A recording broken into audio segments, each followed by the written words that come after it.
a conversation between both Auntie Nikki and Auntie Angela. I'm working on a name. Dr. D, I got to call you something. I'm working on the name, but please, please, please. And congratulations to all of this whole community that we're building tonight. We just reached 20,000 viewers, which means we're going to give away $20,000 to women who just really, thank you for that. Please keep spreading the word. Tag Erykah Badu and Jill Scott, because they're doing a battle tomorrow. They need to come on up in here and tell them to bring all their fans. The free party is as good as the battle is about to be. I mean, the versus free party. Yes. Tag them. Somebody knows them. Tina Ferris, are you out there? Tag them. All right, y'all. Yes. Let's go into a deep dive. Our next conversation is, drum roll, please. Angela Unplugged. Woo! All right, why am I so big in the camera? Hi, Auntie. You look beautiful tonight. Yeah, you look really beautiful in your yellow. I'm going to back up because I have this African makeup on and it's a lot. It's a lot. So I'm going to be quiet. I want to hear everything from you. Let me do my Daughters of Story. Please do your Daughters of Story to inspire a million Black women to do the same. So my name is Morgan. I'm the daughter of Carol, the daughter of Letha, the daughter of Willie, the daughter of Sarah, all the way back to a woman named Sethi, who was born in 1735 in Ghana. And so in the year of return, I decided to come back to Ghana and find my whole life. And so that's where I'm calling from today. Can you please share your Daughters of Story and any lessons you learned there in Birmingham? I've heard you tell some beautiful stories, so would love to hear from you. Well, I'm Angela, the daughter of Sally and Frank, who is the son of Molly. And that is as far back as I'm able to go right now. I think I've learned from them how to be strong and independent, yet how to rely on community, how to remain steadfast in the struggle for justice, equality, and freedom. All right. That's a perfect lead into a question I have that is sincere. So I heard you, I was watching Black Power Mixtape. I was watching that recently, and they replayed an interview when you were in prison after you'd been arrested. Everyone knows your story. And the man asked you about violence and the Black Panthers practicing violence, and you were not having it. You rejected the entire premise, and you started talking about the violence that you had experienced as a child in Birmingham when you and your sister knew the 4 girls who died in the 16th Street Baptist Church, and your mom drove one of their mothers there to witness the carnage that was the violence of white supremacy.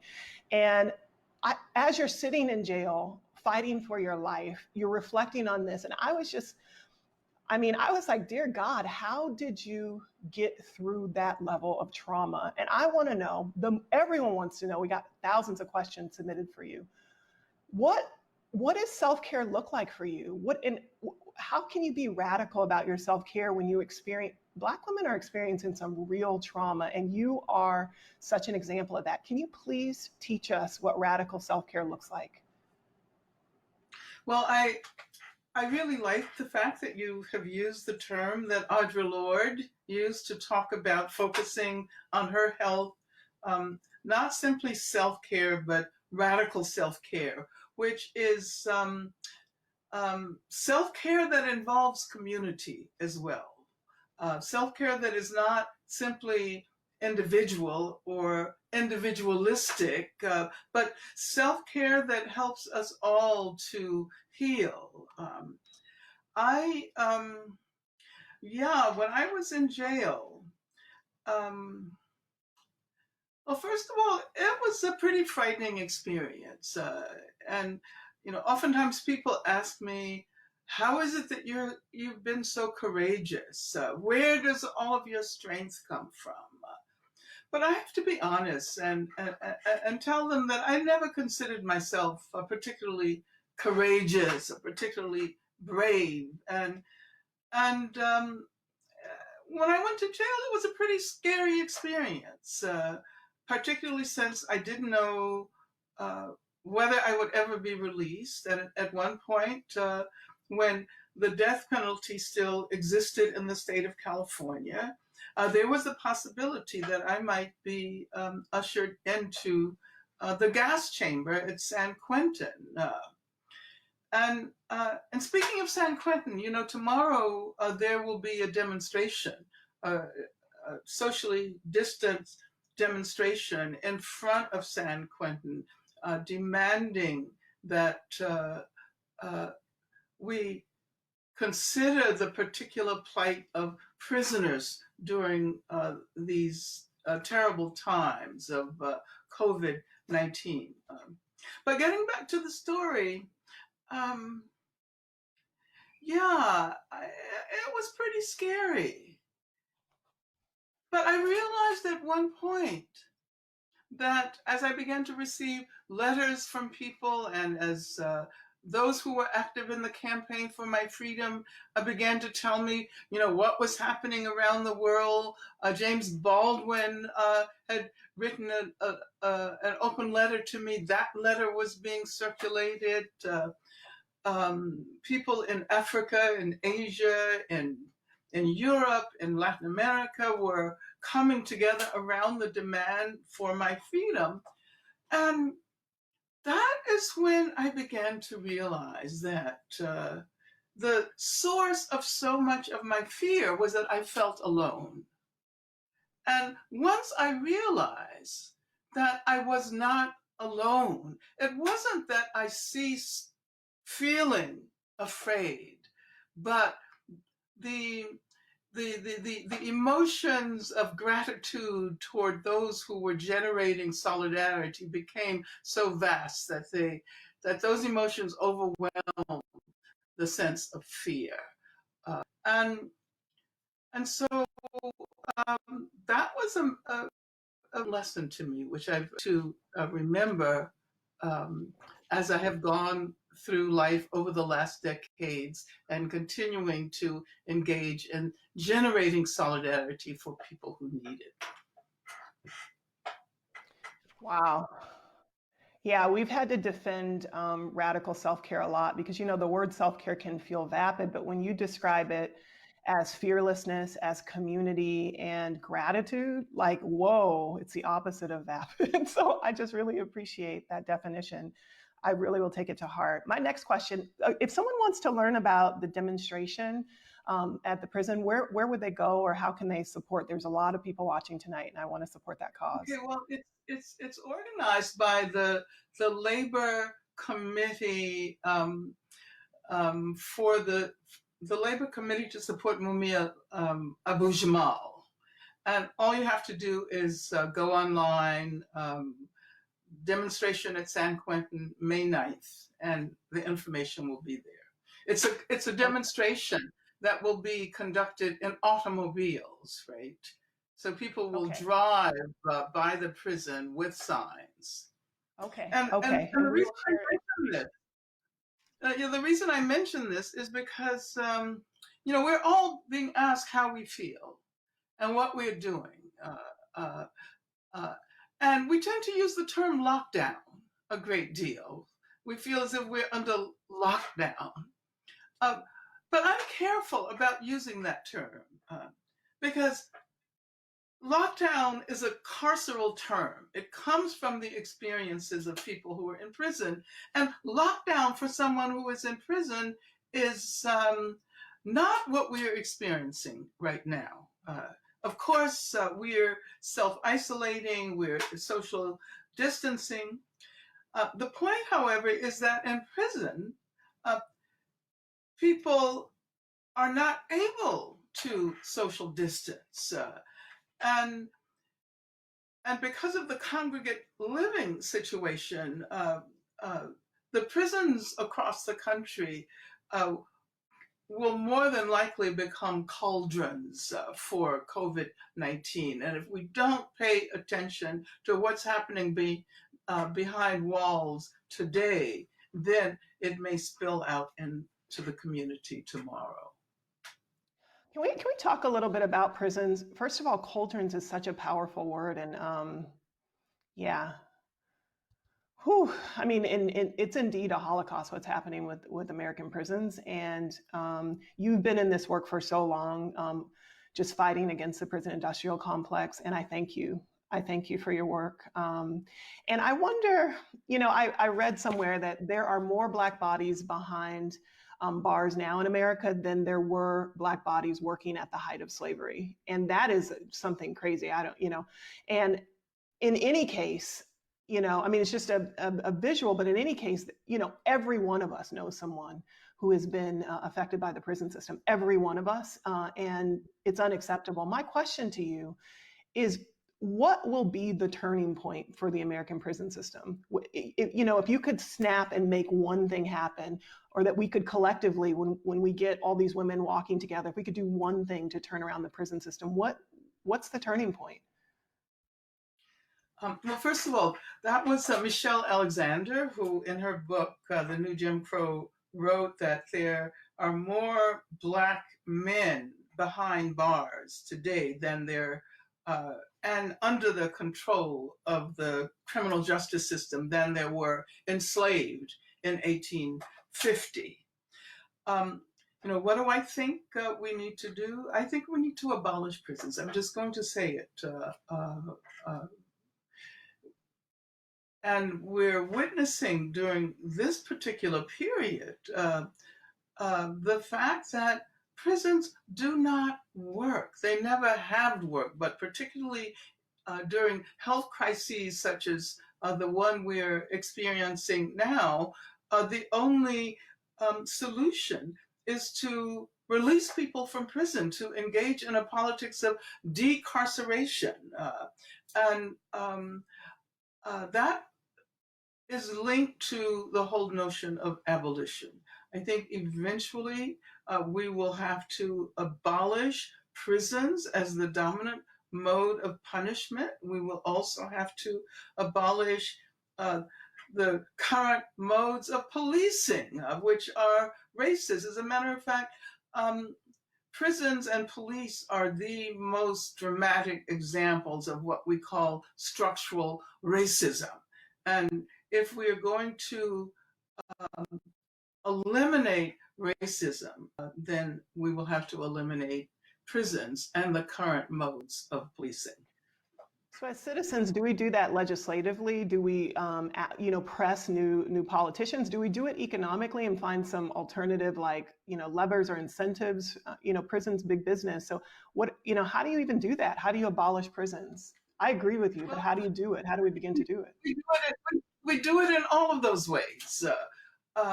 First of all, abolishing prisons is not simply about getting rid of the institution we call prisons. It's about creating a society that no longer requires prisons as the ways in which it carries out its punishment process. What we have to do is think about education and housing and healthcare. All the things that now during this COVID crisis are coming to the fore. Why is it that so many more Black and Latinx communities suffer under the weight of the coronavirus? Why is it that Black people and Latinos and other people of color, Native Americans are disproportionately represented in the prison system? So it's not simply a question of getting rid of that institution we call prisons. It's about creating free education. And students now, particularly during this moment, are calling for free education, free healthcare. We know that politically, Medicare for all is on the table, but we need free healthcare. As a matter of fact, the reason why this coronavirus has created such a crisis has to do with the fact that our healthcare system has been so privatized that it is only a tool of capitalism. Right. So yeah, what I would say is that I was going to ask you. capitalism. Yeah, I was going to ask you a question. When Girl Trek gets to 1 million Black women walking in the same direction for our better health, and we start to activate that million, what should be on the agenda? But you just told us free healthcare, free education, and abolish prisons needs to be a part of our agenda. So we will take note of that, and thank you for that. I have two final questions. We only have 5 minutes left, and then we're going to open it up to the audience. But I have two final questions, and they're about Black women. I just read about Georgia Gilmore, and she was a woman in Birmingham. Maybe you're from Birmingham. Yeah. So I read about Georgia Gilmore, who was cooking fried chicken and funded the Montgomery bus boycotts. And I wonder, are there any? There has to be Georgia Gilmores everywhere, and I want to know, who do you think is the most pivotal Black woman, sung or unsung, in history? Like, just talk to me about one or two Black women that you just think were pivotal. Well, rather than talk about individual Black women, I would like to talk about all of those Black women whose names we do not know, because they are the ones who have gotten us where we are today. And, I always talk about the fact that people assume that the Montgomery bus boycott was the product of the imagination of Dr. Martin Luther King. And of course, Dr. King emerged as a public figure during the Montgomery bus boycott, but it was Black women who organized that boycott. It was Black women who participated in that boycott. It was not only Black women, but it was poor Black women. It was Black women who were domestic workers, who were maids, who were cooks, who were washerwomen. And those are the women I would like to lift up now. I would like us to be able to imagine how it is that we are here today as a direct consequence of the collective imagination of poor Black women who walked to work as opposed to riding the bus. And I love the symbolism of Girl Trek. I love that notion of walking for your freedom. And I want to congratulate you for the amazing job. I've been following you all for a long time. So I want to congratulate you, for the amazing work that you've done. Oh, thank you. Thank you. And my final question, and we're going to talk about current events in the audience, or the people section that's coming up next. I have one final question, and I was talking to your team in your office, and they were like, please, please, please make sure to support and bring up kind of the notion of feminism, and let's talk about it. And I feel comfortable with you, so I'm going to be honest. I wasn't annoyed, but I was just like, of all the things happening now, feminism is not even on my radar. And quite frankly, I have never called, as a Black woman, I've never called myself a feminist. Even as the leader of the largest health movement in the country, I've never called myself a feminist, because revolutionary seems more apt when people are trying to kill us. And I know the history of feminism, and it wasn't designed for Black women. And I wonder, as someone who is an absolute just admirer and student of yours, I want to know why Black women should call themselves feminist. Well, I don't know whether it's so much a question of what we should call ourselves, but I can tell you that some years ago, my response was exactly the same. I'm not a feminist. I'm a revolutionary. I'm a revolutionary Black woman. Why should I identify with feminism? But I was thinking about the feminism that had been produced by middle-class bourgeois white women. And I failed to recognize that Black women, women of color, poor women have developed a long tradition of feminism, which is increasingly becoming the feminism that we all recognize. The fact that the term intersectionality is one of the most popular terms associated with feminism reflects the fact that there have been those of us who've argued that feminism is not simply about gender, and certainly not simply about women, and certainly not simply about white women, but it is about understanding the connections between race and gender and sexuality. And imperialism and capitalism. So the kind of feminism that I associate with is anti-racist feminism. It is anti-capitalist feminism. It's the kind of feminism that Black women have always embraced and always helped to produce and reproduce. Okay, so we're going to wrap this up. You have dropped every single dime, but the people would kill me if I did not ask about your hair care regimen at night. Do you braid it up? Do you put a scarf on? Like, people have been studying. We studying your hair. Tell us how you do it at night. How does it look like this? I don't do anything at all. I wash my hair maybe once every week, 5 days to a week, and that's it. And I put a little, leave-in conditioner in it, and that's all.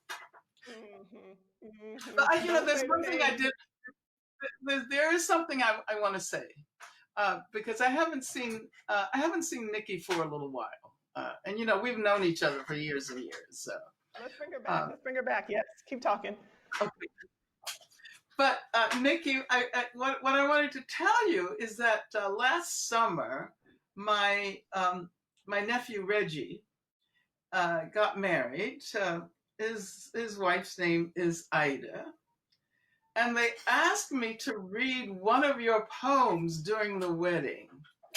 And so I read, as a part of the wedding ceremony, Resignation, and it was absolutely powerful. Thank you. You ran into my son, who was thrilled. He and I have had some differences, and he calls me every now and then. But you were in Costa Rica, and he called me. Mom, guess who I met? And I was like, who? Angela Davis. And I told her, you were my mother. I said, oh my God, the world is changing. He's been upset with me. He was so thrilled to meet you. And of course, my granddaughter's just a dream, probably wonderful. Yeah. So you came to Radford, and I unfortunately was on tour. I missed you because Radford is next door to us practically. It's the institute. I think I got a message. I got a message from you. Yeah. And I was out of town, and I said to someone, well, please tell her that I'm on tour also. So I was sorry I missed you. Yeah, but yeah.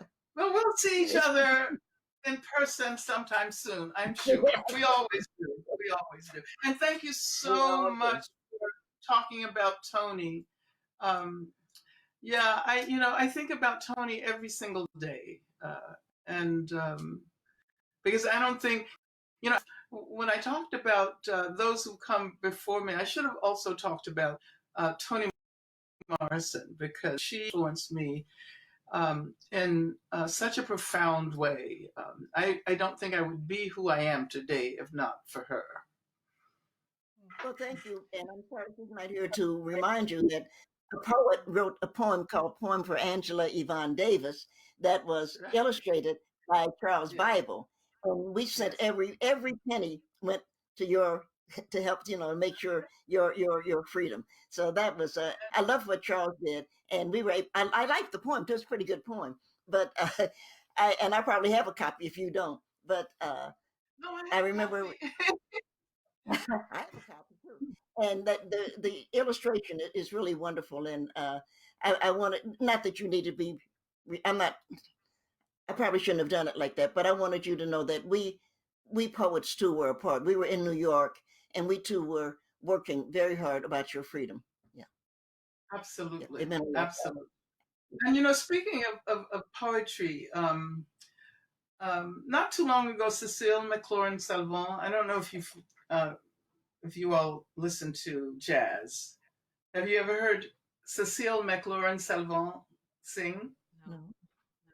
Oh, she is I know you like jazz.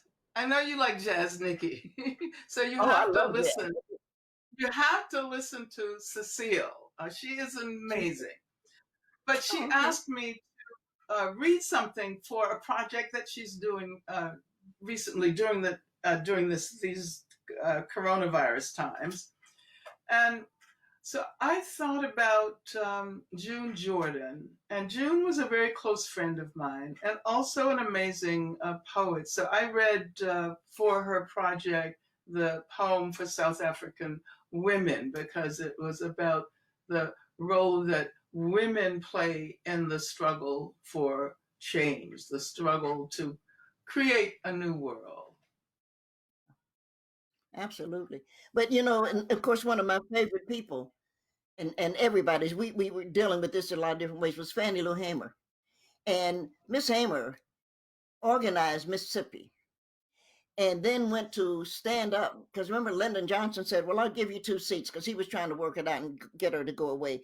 And I quote that all the time. She said, I didn't come here for no 2 seats. And she and her people got on the bus. But she knew when she crossed Mississippi, they were going to take her off the bus, and they beat her and beat her and beat her. And one of the things that I have said, that if there's anything in me that's alive at all, I will vote, because Fannie Lou worked so hard to make sure that I did. If they have to carry me, if they have to put me in a box, if there's one eye that will blink, I will vote. And of course, not against that son of Satan in the White House, because he's crazy. Well, that's a whole nother decision, isn't it? But it No, is. Auntie, we're going to go to current events. Stop playing, Nikki. Stop playing. But it's Stop true. playing. Morgan, Nikki, Angela. The folks are blowing up the line. They want to hear from you. I have 2 quick things to say for this transition. The first is this is the number 1 lesson of this entire conversation for all the Black women who tuned in. Know when to fall back. Ain't nothing Morgan and I had planned that was more important than that conversation that was just happening with Nikki and Angela. The second thing is, Morgan and Angela, you 2 just had a conversation, and in that conversation, it did not slip me when Angela Davis said, I have been following you all for a while. And in that moment, I literally stood up and did a praise dance, because there have been Black women, Angela, Black women who have worn this superhero blue that I am wearing right now, who have been walking dedicated in their neighborhoods every day, organizing, telling people, do you know about Girl Trek? You need to walk with Girl Trek. We're inspiring. And I tell you, they were doing it before the New York Times, before Instagram, before people were paying attention, before walking was cool, when folks were like, Harriet who, Fannie who, why this isn't cool. They were doing it. And that was a victory for those Black women in this moment. And I just want to say thank you, because part of tonight is that Black women do not feel seen. And to say that Angela Davis and Nikki Giovanni see us, that's the only gaze we need, Black women. That is the only gaze we need upon us, is the gaze of each other. The love I have for Morgan that birthed this movement, the love that she has for me that birthed this movement, the love that Nikki and Angela have for Tony and Maya and their sister circle in June. That is the love that will create a revolution that will shake this world. I had to say that before we got into the questions, Morgan. I had to say it. No, and I can do the transition because I love you. Let's move it on. This is what's happening. We're going to the people. Bring up the slide. We're going to the people. All right. If you have a question, put it in the comments. We're going to port some people in. We have over 25,000 viewers now. It's amazing. Please keep tagging people. And importantly, on Sunday, tell your daughters of story. Let's make this go viral. We need to talk about the news. We need to talk. We're going to bring up some pictures. And in 1 minute, we're going to fly through each one of these pictures. I just want you to respond to the picture. If it's a picture of you, what were you thinking in the moment? What would you tell your younger self? And then we're going to go to some key moments right now that's happening in our country. And we want to hear from both of you on these key moments. So let's go ahead and move to that section. So our first picture that we have, let's see. Oh my goodness. Auntie Nikki, what would you say to this woman right here? What would you say to your younger self? What was happening right here? It looks dramatic. I would say, God, you haven't worn a dress in so long. That's a dress. It's lovely. I don't even know where I was. I don't do the past like that, but she was cute, wasn't she? She was cute. That's good enough. I don't do the pass like that. I love it. I love it. Let's move on to the next picture. She was cute. All right. Auntie Angela, what was going on here? Oh my God. That was a demonstration that took place in Raleigh, North Carolina in July of 1974. Unbelievable, your memory. 1974. Unbelievable. Unbelievable. Thank you. This next picture, I hope, brings warm feelings. I want to know what was happening in this picture here. Well, Any of us that Nikki, can I say, you can Nikki organized this amazing tribute to Toni Morrison. Oh, how many people did you invite? I invited probably most of the writers. I can only think of one writer who didn't come, and I haven't spoken to her since, and I never will. But that's another discussion. But Toni, you know, Slade died, and when you didn't intend to bury your child, and Toni and I were friends, but I couldn't think, and I just wrote a piece. I can't think of a half a dozen words we said to each other. I would go up to visit her, in Hudson, and we would sit, because you're being asked questions, Angela, tonight that I would never ask a friend. Am I making sense?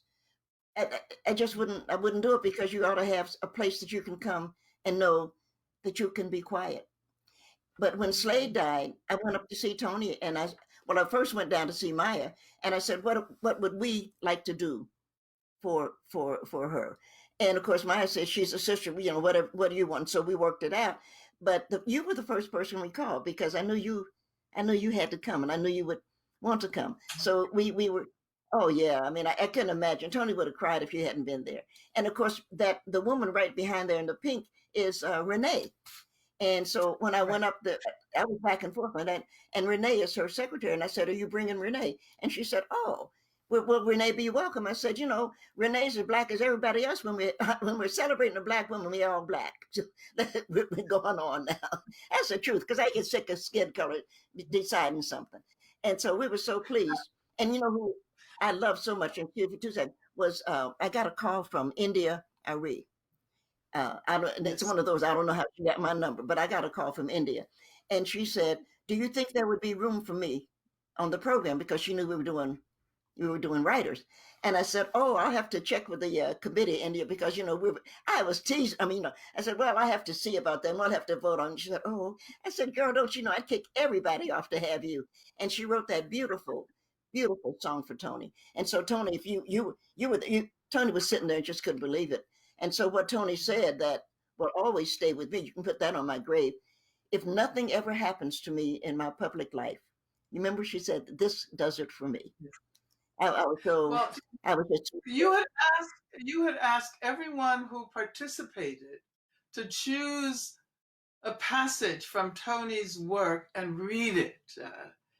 And so we all sat there, totally transformed by her words, and some of which we heard more than once. And I remember I chose to read that piece from Desdemona because I thought it was so powerful, and it's something that most people aren't even aware of. That Toni actually wrote the libretto for this opera on Desdemona. But thank you for doing that. Thank you for doing Yes, that. this has been a master class. We have our first audience member. I don't even know what Desdemona is, but I need to Google it immediately after. Somebody tag India Irie in this and tell her she's a supporter and a sister. Tell her that she is being spoken about and that she should be in this conversation. Absolutely. So we have the first caller coming in, and she is from Houston, Texas. She is a young woman named Haley. Are you there, Haley, with your question? All right, while she's coming on.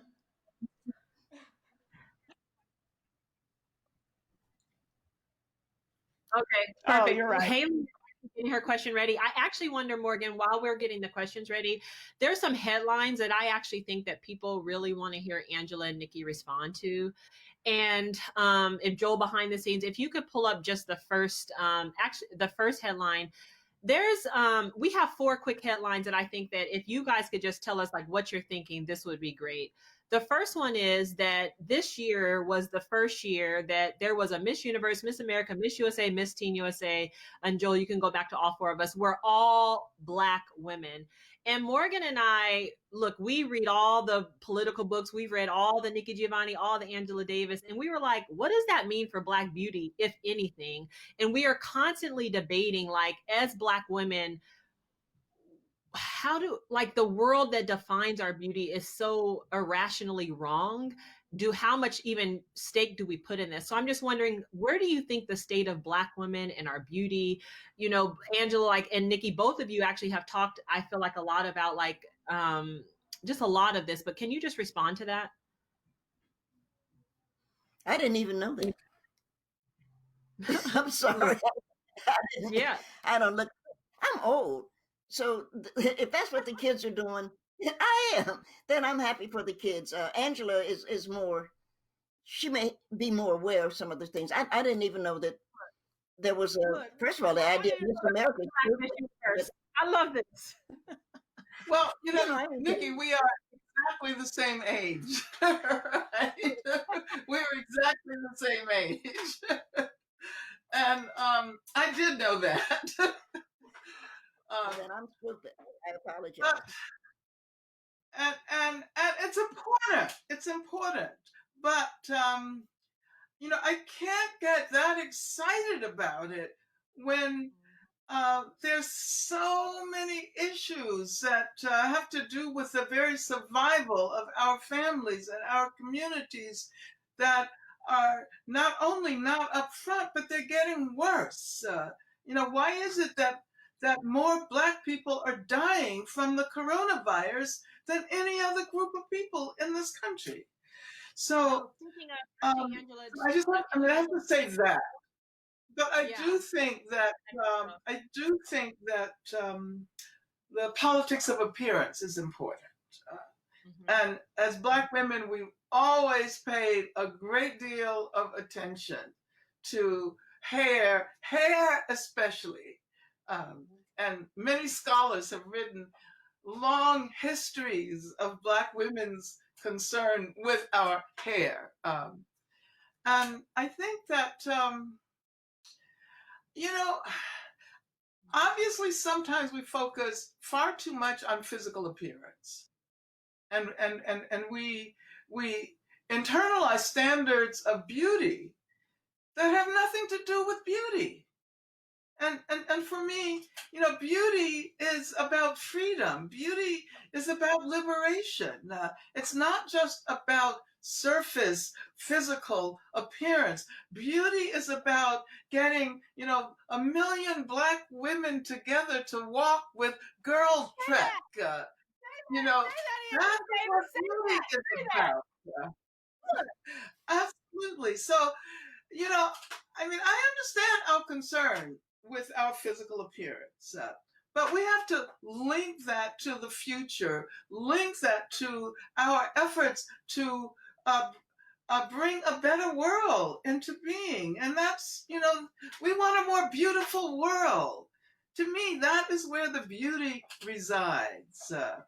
And as someone who was involved many, many years ago in the National Black Women's Health Project, and I know you probably know about the National Black Women's Health Project. Today, it's the National Black Women's Health Imperative, and we always emphasize that we wanted to be healthy physically, but also we wanted to be healthy mentally, and we wanted to be healthy spiritually. So all of those aspects of health had to be taken into consideration. And I would say the same thing about beauty.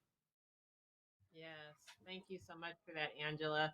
That actually, look, you said a whole word. Everyone needs to, first of all, this is going to be recorded, and go back and watch this and take the exact notes, even like Morgan has taken. We have another I, photo that listen, I don't have nothing to say. I was just like, okay, beauty is right. liberation. It's a lot. We gotta like we bow at the feet. But No, because Angela, I you had got a lot of questions about that. Actually, I had a lot of questions about it in this Instagram culture.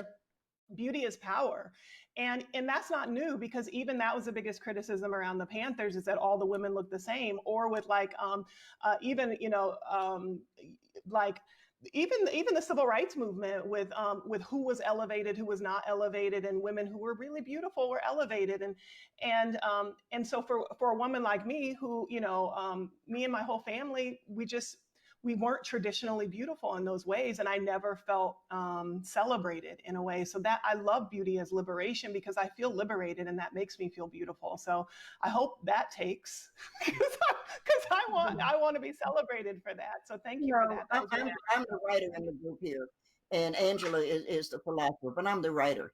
And one thing you have to know, and I'll say this to whoever is out there listening, one thing you have to know is your audience. And you youngsters have the wrong audience, because you're asking the wrong people the question. And I don't know another way to say that. You're asking somebody who hates you, are you pretty? What kind of sense does that make? Look, God, look. Lord, I had to stand up, Nikki. I had to stand up. You look. You got the wrong. I'm serious. We're asking And the there's wrong people. there's a card that I picked up at another place. It's a funny card, and it says, if you go to a man's apartment and he doesn't have any books, don't they use the F word? Don't have sex with him. Don't fuck him. And I thought, yeah, absolutely. You would never find yourself in bed with a man or a woman who doesn't like books. And you can't ever find yourself looking into a mirror and saying, what's wrong with me? That's incredibly crazy. Incredibly. Absolutely incredibly. Lord, I can't even. But so we have two photos that I want to make sure we get to, because this is really important. And people, these are the two things that I think probably in this moment folks tuned in to know. The first is, we are in a global pandemic. COVID-19 obviously is ravaging the country, but in particular, it is ravaging Black America. And we just wanted to know, do you, either of you, how are you feeling in this moment? Do you have words for us in this moment? Like, we know why this is happening. That is the whole work of Girl Trek. We know the injustices of our community. So I actually don't even want to spend the time on that, because let's not play. This is not about if we are or are not walking or not walking. And Girl Trek doesn't even stand behind that logic. So let's get with it. This is about the injustices of our healthcare system, our housing system, the infrastructure, and the intentional policies that keep us unwell, that make us absolutely vulnerable in this moment. So we already know the reasons, but also I'm smiling because the man who brings his coffee to him in the morning, to Donald Trump, tested positive. And with any luck, he spat in that coffee before he gave it to him. I just love it. Don't you just love it? I just do. This is my aunties be trying to get us canceled. Oh, let me help the president. And everybody would be mad at me. Don't have Facebook before we get to the meat. Come on. Angela, Nikki, do you just people? Women, Girl Trek said we thought this. Shout out to Chantrell Lewis, who's the executive producer, the beautiful content behind this. Chantrell said this was the perfect timing for Girl Trek to release Daughters of, because it is this exact moment that we need to double down on the fact that Black women have the wisdom to get us through this moment. Do you guys agree or don't agree with that? Or do you just have any words of wisdom during this moment? I think we're getting through it. And I just... Go ahead, Nikki. No, I think we're getting through it, because we've gotten through every other thing. I would just love to have the ability to cook a meal for Donald Trump. And I know everybody would say, oh, Nikki's cheating, or Nikki done, and they would never know that I had poisoned that bastard. And that's why he's no longer with us. I just love that. Donald, can I make you a biscuit? Let me make you a biscuit, Donald. Oh, God. So, Nikki, you're talking about some strategies that were used during slavery. And there are also those of us who refuse to call his name in public uh, uh, because, of course, in our traditions, in our African tradition, naming produces power. We empower people by naming them. And so I'm following Ilhan Omar and Ayanna Pressley and those wonderful women who are in the House of Representatives who call him the occupant of the temporary occupant of the White House. And that reminds me, and I wanted to say something about Black women internationally, because we've been pretty much talking about, Black women only in the U.S., but there are Black women all over the world. And of course, in Brazil, we find the largest Black population outside of Africa. And I've done a lot of work in Brazil over the last, I would say, 2 decades. And I think that we should be toward Brazil for inspiration. And I have a picture. I'm gonna get it and show it to you.